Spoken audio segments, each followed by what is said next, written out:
So, how many ways can you rhyme? I'll use Hamilton to illustrate examples so that you can start speaking more smoothly. And I don't know about you, but I was never good at history in school. There's too many dates and names. It just never stuck. Until Alexander Hamilton. So, like the musical, if you can sneak a little more rhyming into your communication, people will pay attention and remember more of what you say. Plus, it's just more fun. We'll divide these 5 kinds of rhyming into 2 categories: where the rhyme occurs and how the vowels rhyme. Yes, vowels. And if you don't know me, I am the queen of vowels, Queen Bee, because vowels are the key to clarity in English. If that's important to you, then subscribe to my channel. You're perfect.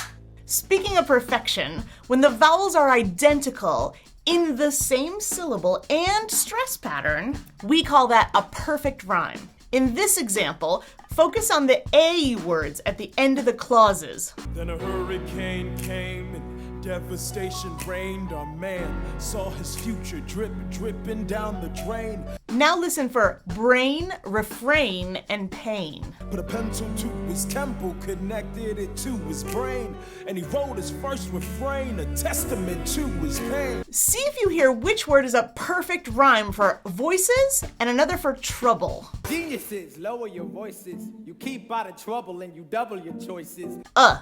Double, trouble, oi, choices, voices.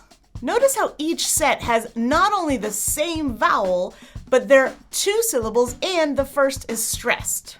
That's perfection. Listen to these lines with the same stress pattern, but the vowel of ah as in box, or dollar, or father. But see if you hear any variation in that ah sound. The $10 founded father without a father got a lot farther by working a lot harder, by being a lot smarter, by being the self-starter. By 14, they placed him in charge of a trading charter. They are perfect rhymes, but there's a little difference when there's an R after the ah. We say vowels are R-colored when that's the case, which I think is genius in Hamilton since we've got the Brits against the colonies. And one of our biggest differences is R dropping. When you're rhyming words, if the vowels are close but not identical, we call it an imperfect rhyme. And maybe you think it doesn't sound as great as perfect rhyme, but actually I think this is where Lin-Manuel Miranda's genius really shines. What he does is combine words to get the job done. Listen for the repetition of eh and I in a lot of the words here. When he was 10, his father split full of it, debt-ridden. 2 years later, see Alex and his mother bedridden. The pattern is pairs, where the first word is eh, as in head, and the second is I, as in hit. So they weren't perfect until he put these words in this specific order. Half dead, sitting in their room sick, the scent thick, and Alex got better, but his mother went quick. You gotta know the rules so you can break them. He even takes into account the stress when combining words. Listen for the 3 vowels at the ends of these 2 lines. There would have been nothing left to do for someone less astute. The same 3 vowels. Echo me. E, oo. E, oo. And it's divided into 3 words. Left to do. And then 2 words. Less astute. Okay, listen to that again and tell me. What's the 5 vowel pattern at the ends of the next 2 lines? Listen carefully. He would have been dead and destitute without a sense of restitution. I, oo. Dead or destitute. Scent of restitution. He would have been dead and destitute without a sense of restitution. So it's imperfect because of the little shun dangling off the end of restitution. There is an adjective, restitute, but it's not very common. Imperfect is still awesome though. Kind of like how the next line ends. What difference do you hear there? Started working for his late mother's landlord, trading sugar, cane, and rum, and all the things he can't afford. Or landlord. But there's an extra in there. Or can't afford. Imperfect rhymes aren't the opposite of perfection for me. They're actually more interesting. And if you want to perfectly pronounce these vowels and catch these tiny differences, I can help you. Start with my tongue twister training. Every Tuesday, you'll get an email to work on for that week. I tell you what pronunciation point to practice and demonstrate the tongue twister and explain with a quick video. So if you want to speak more clearly and accurately, get it with the link below. Before long, you'll be singing the lyrics to Hamilton like a pro. Rhymes are most commonly at the ends of the lines. That's true. For example, listen for the patterns of ah and ah in hands on and stands on. Scanning for every book he can get his hands on. Planning for the future, see him now as he stands on. And ooh and ah in new land and new man. Bow of the ship headed for a new land. In New York, you can be a new man. Did you also notice that the first words rhymed? Scanning for every book, planning for the future. It's an internal rhyme if we're using the same vowels and the same stress patterns within a sentence, or even hopping across multiple sentence ends. An easy one is the ooh in assume and the room. We just assume that it happened, but no one else is in the room where it happened. We just assume that it happened, but no one else is in the room where it happened. Take the aw sound in lost, cost, and talk.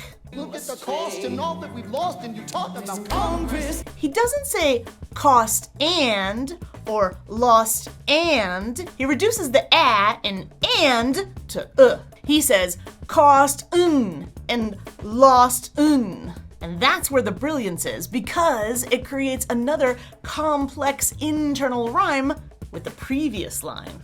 What's the name of the city that had the famous Tea Party? Boston. Like Boston, we have a series of words that have aw and And what about Boston? Look at the cost and all that we've lost, and you talk about Congress. That's from one of my favorite songs, Farmer Refuted, because of the constant back and forth. There are even rhymes between the speakers. They have not your interest at heart. Oh my God, tear this dude apart. This Congress does not speak for me. Let him be. And a few that are a little faster. Congress does not speak for My dog me. speaks more eloquently than me.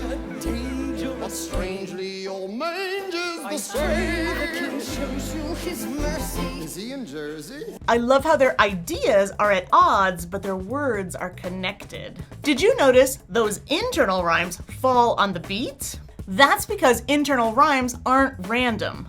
But at the end of the clause, right where you pause, because internal rhyming still matches the timing. Just as long as they go with the song. If you want to work on your rhyming and timing, I have a training short so that you can master a part of the room where it happens. Sometimes rhymes are supposed to be read instead of heard. So another kind of rhyme is called an I rhyme. What if I said scent? The same pronunciation could be 3 different spellings. And many people miss this fantastic line. I never spent a cent that wasn't mine. You sent the dogs after my cents, that's fine. These are 3 homophones, meaning same sound.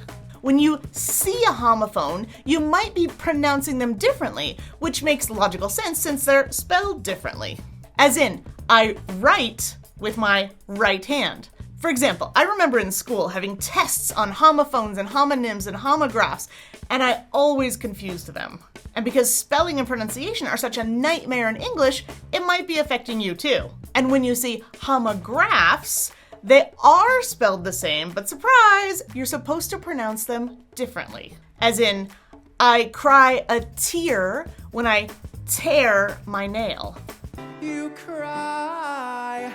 So who could blame you for being cautious or skeptical when you see homonyms? So sometimes it might be too good to be true that they are spelled the same and sound the same. As in, she came in second, but only by a second.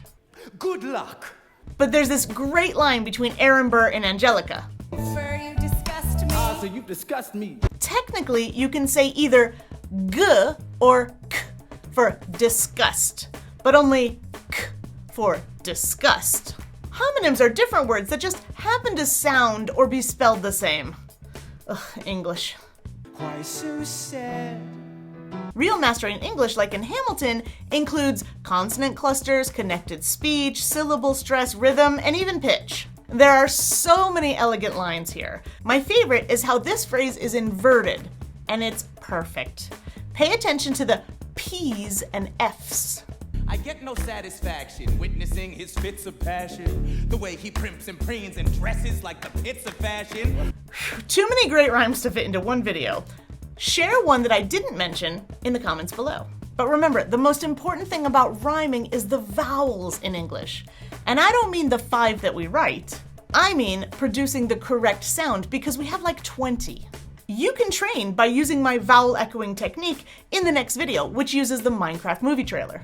I'm Accent Coach Bianca, and I'm on a mission to help people understand accents better. See you in the next video. Why do you have to say goodbye?